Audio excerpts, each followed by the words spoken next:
As diesel performance came into its own in the early 2000s, engine builders who had an interest in this arena got caught up in the power potential, the fun, the chance to learn something new, and the joy of experimenting with industry firsts.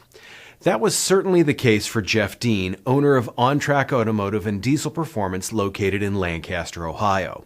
In the early 2000s, he started seeing more and more diesels while attending truck pulls and drag races, and it led him to get his own 2006 LBZ regular cab truck.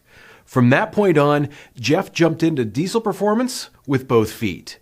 In fact, in 2011, Jeff decided to build a dedicated diesel dragster with an LBZ Duramax engine, and we have the details in this episode of Diesel of the Week.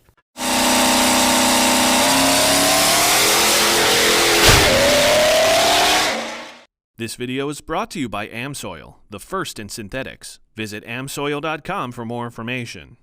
Hey everyone, I'm Josh Trokey for Engine Builder, and today we're discussing the details of an LBZ Duramax engine built up for drag racing by Jeff Dean of Track Automotive and Diesel Performance. After being invited to the Diesel Power Challenge back in 2008 and building up an LBZ Duramax in 2009 for competition, Jeff knew he was onto something good.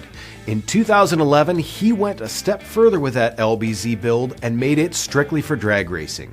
Here's Jeff to tell you more. I took basically the built motor out of the truck and put in the dragster. Put a power glide tranny in it, and then I run about 15 different torque converters trying to get it to work right, but ended up the one that worked the best for me was a company called PTC, Performance Torque Converters out of Alabama. I started running mine a bunch and got a sponsor and started traveling around, running most of the diesel organizations. His LBZ Duramax engine featured a factory crank, Howard's X-beam connecting rods with force pin oilers, Arius forged pistons, Total Seal rings, and SoCal Diesel CNC ported heads. The valve train was primarily SoCal Diesel components such as the camshaft, larger valves, valve springs, titanium retainers, and the push rods. According to Jeff, the Duramax also utilized the factory rocker arms, 250% over S&S injectors, ATS manifolds and up pipes, and a unique dual CP3 setup. The one thing that I thought was kind of cool that I had done that had never been done was the CP3 on a Duramax to mount a dual CP3. It kind of hung off high into the left side of the motor. And in the dragster, and it just looked like an afterthought and didn't look good. Trying to figure out a different way to mount it and make it work. And some guys that come in the shop, we're all just kind of looking and thinking, and we ended up in a buddy of mine that's not really into cars. He's like, why can't you what's in that hole in that front cover? I said, well, that's where the water pump would go. He's like, well, you running up the factory pump? It's like, no, I'm going to run electrical. He goes, well, why couldn't you stick it in there? And I'm like, looking at it, I don't know, why can't I? I had another friend that's a machinist, and he started making me a mount out of plastic or Delrin.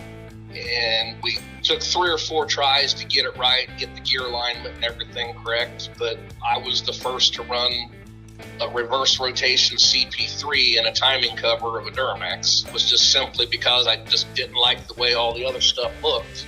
Jeff says Fleece Performance also helped with that aspect of the build because it took a special pump to make it happen, which they put together. Fleece also delivered on the Duramax's single turbocharger. Turbo-wise, I run a Fleece Performance. It was a basic S480, single turbo.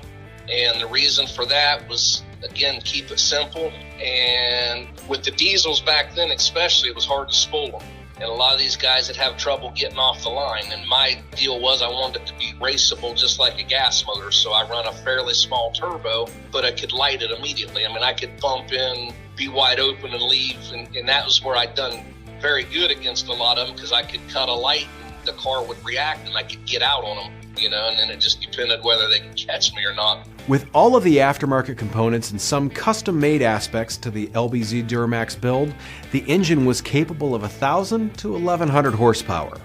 It wasn't huge power, and again, that was more for reliability. I never had an issue with the motor, ever. In 5 years of racing that thing, I never had an issue.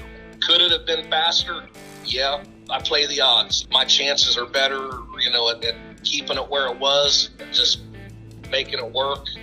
then that's what I wanted to do. So I never pushed it as hard as I could have. Jeff says he's pretty competitive with this setup, winning quite a few races over the years. It was that diesel spirit of having fun, learning, and experimenting that led to Jeff's Duramax success.